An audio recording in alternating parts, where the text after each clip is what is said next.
This video will cover volume and total surface area of pyramids and cones. A pyramid has a single base and three or more triangular faces that meet at a single point called the apex. A cone has a circular base and can be thought of to have an infinite number of triangular faces meeting at the apex.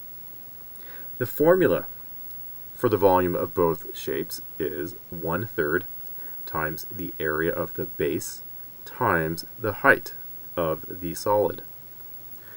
First example, this pyramid. The base is down here, okay, a single base. Now, in this case here, we are going to assume the base is a square. You're going to get bases that might be triangles, squares, and rectangles, but I won't go any more challenging, or anything more challenging than that. Okay, so I'm not going to try to fool you and say this is a parallelogram. You can assume square. Okay, so the volume starts with 1/3.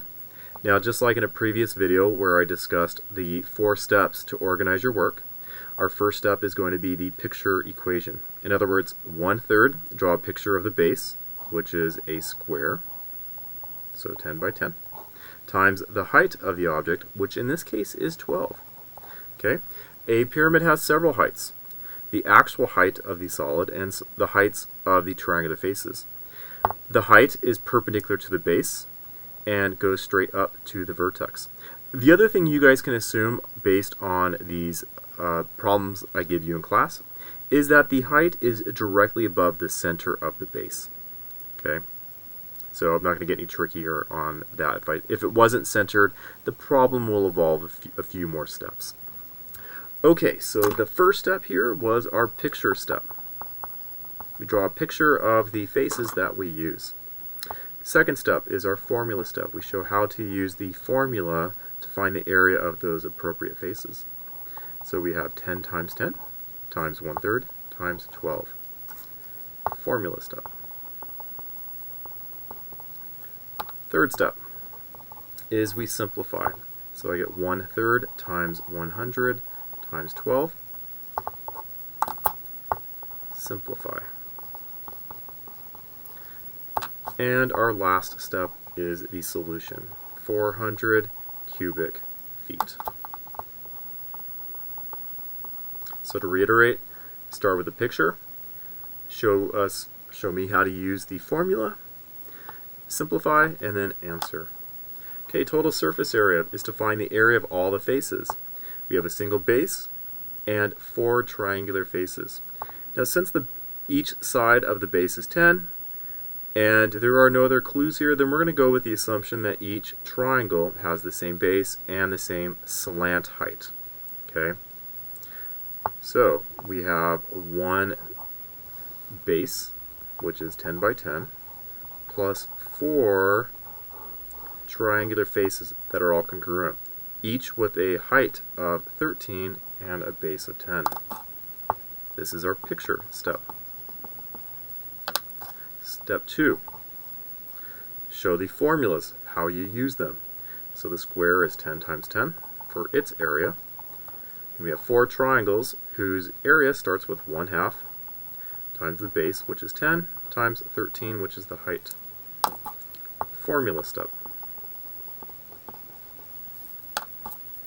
Third step, simplify each part. So we have 100 plus 260, which becomes 300 square feet. So we had our simplify step and then our answer. And once again, you're required to show these steps here. It keeps it organized. Instead of having work scattered all over the place, it's very clear which sides you are using, how you are using the formulas, showing a little bit of work by simplifying, and then of course giving your answer with the appropriate units. Okay, last example, the cone.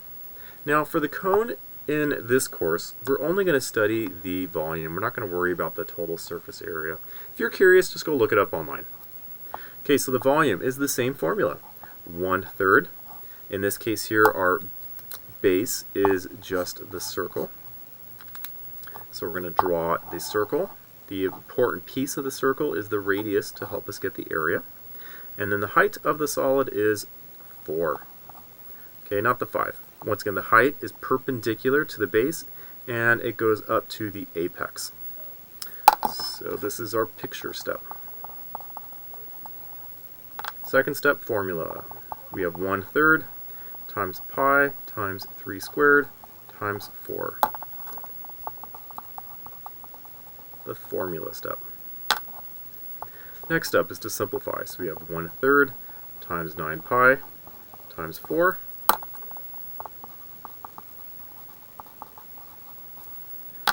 Then we're ready for our exact and approximate. Our exact is 12 pi